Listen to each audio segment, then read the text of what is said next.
سلوا التاريخ كم مجدا سطرنا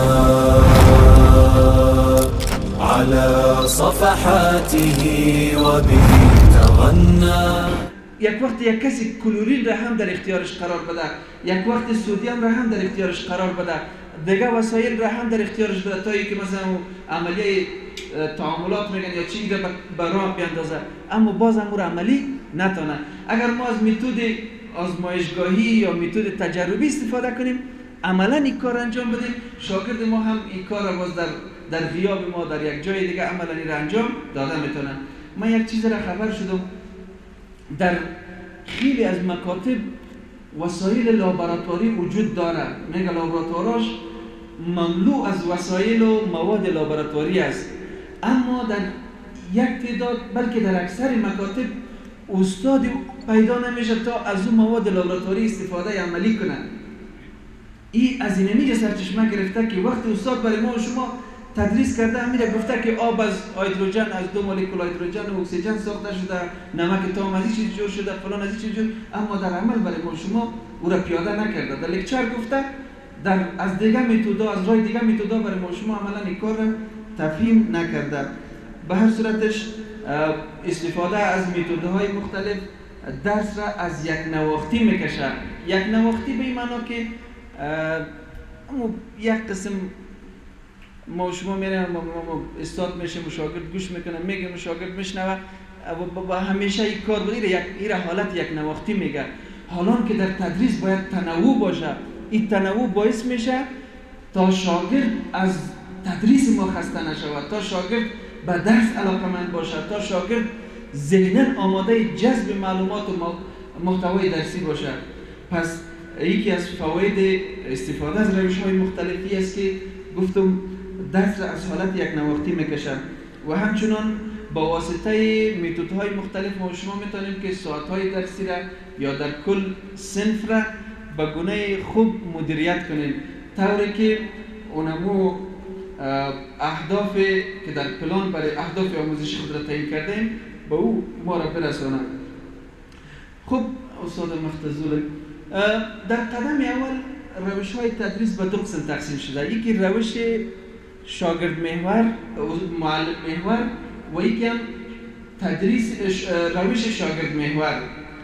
کوتاه میگم، روش یا متد معلم محور ای را میگه مثل متد فعلی ما که تمام فعالیت ها با واسطه کی انجام شود؟ با واسطه استاد مرکز فعالیت باشه. شاگرد در پروسه تدریس که قبلا ما شما گفتیم که کدام پروسه چه قسم است، در این پروسه چی باشه؟ غیر فعال باشه. او قدر به اصطلاح سهم ارزنده نداشته باشه، سهمش تنها می باشه که بشنوه و یگان معادلاتی که مثلا در تخته حل میشه یا در پروژکتور یگان چیزا نشان داده میشه اونمو رو بشنوه. پس شاگرد خب در مقابلش متد معلم محوری، ما متد شاگرد محوری داریم. اول باید این را تعریف میکنیم. متد شاگرد محوری از متدهای نوین به شمار میره.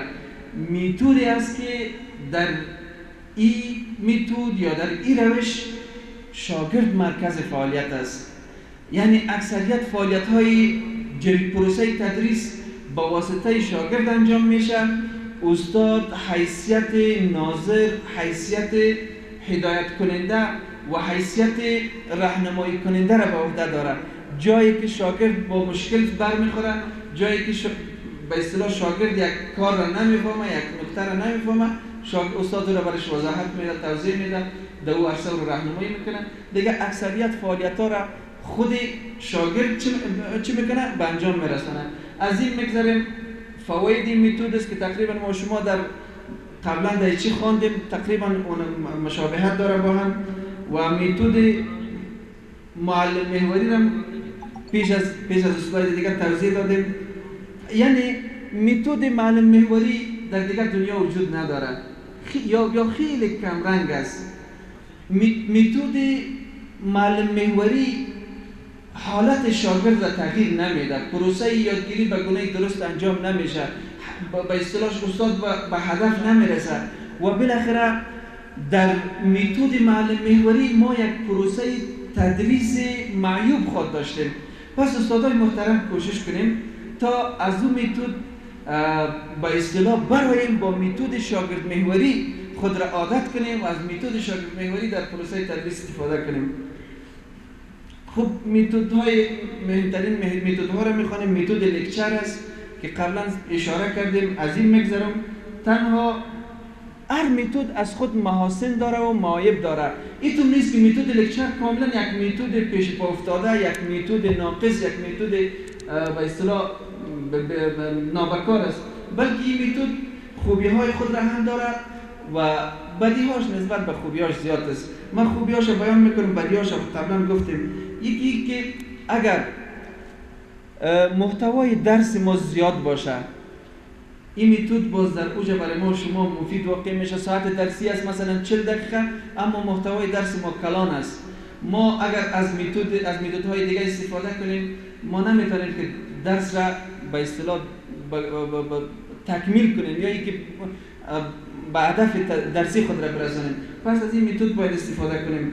دومی که استاد در این میتود بر صنف خوب کنترل داشته باشه. استاد از دیگه هم از صنف را میبینه، کنترل داره، شاگرد بازی گوشی نمیکنن، شاگرد مثلا مصروف سرگرم نیست.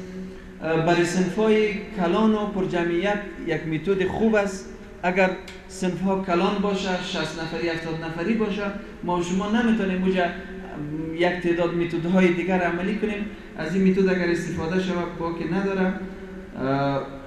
در جریان میتود لکچر گاه معلم میتونه یگان تجارب خود را که بیرون از درس است با شاگرد چی کنه؟ شریک کنه. این خوبی ها و بدی های میتود لکچر بود. میتود دیگه میتود آموزش متمایز است.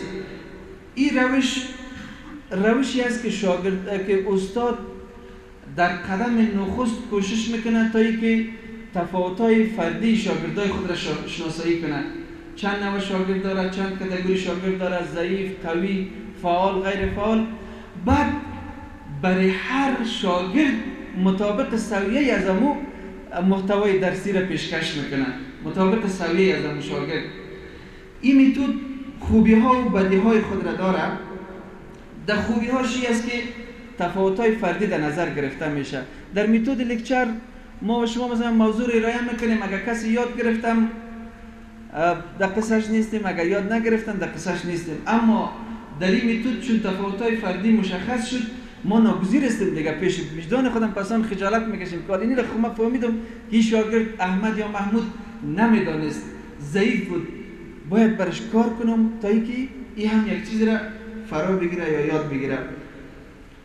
افزایش انگیزه مشارکت در این میتود کوشش میکنه که کل شاگردا اشتراک کنه و انگیزه اشتراک درس در کل شاگردا قوی میشه، برعکس میتود معلم محوری یا میتود لکچر که به اصطلاح یک از روش‌هایی است که خیلی روش میتود معلم محور است. در اونجا شاگرد مشارکت در پروسه تدریس مشارکت نداره، اما در این میتود آموزش متمایز شاگردا سهیم میشن، در پروسه تدریس شرکت میکنن. تقویت یادگیری عمیق یکی از خوبی هاش است که یادگیری به گونه عمیق صورت میگیره.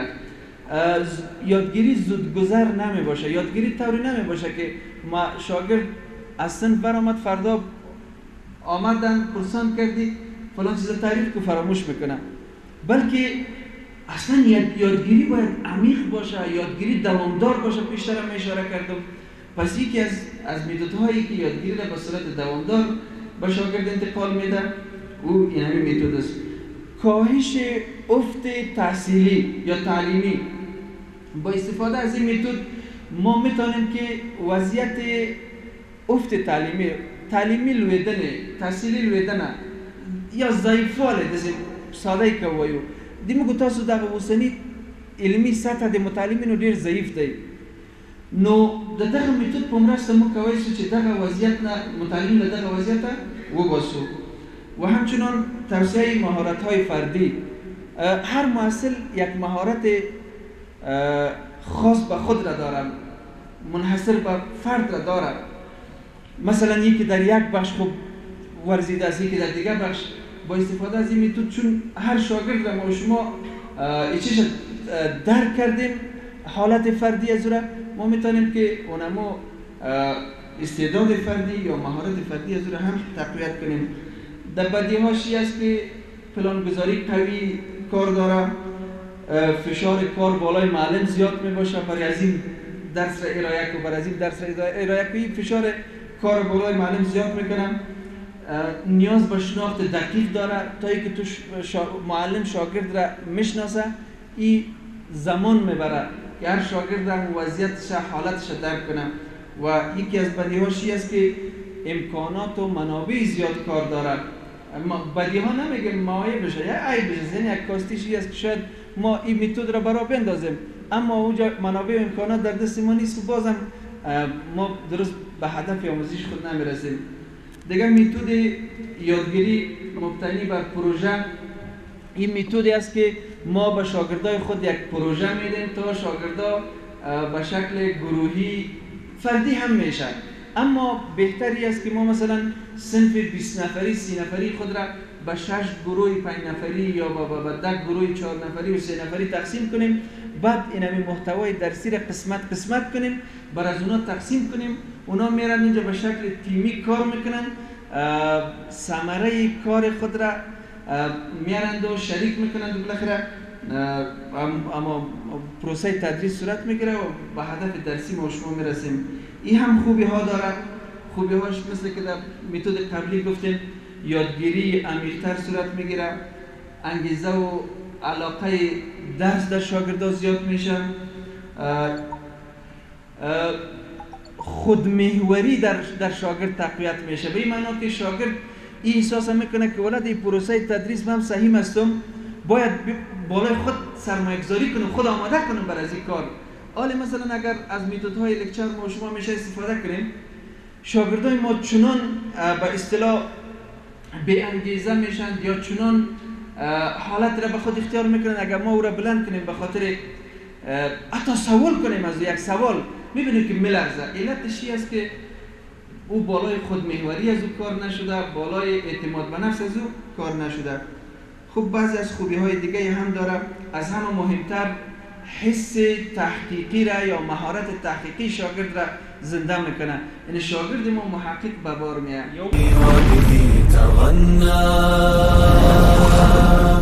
تهاب الأسد وطأتنا لأننا لغير الله كلا ما ركعنا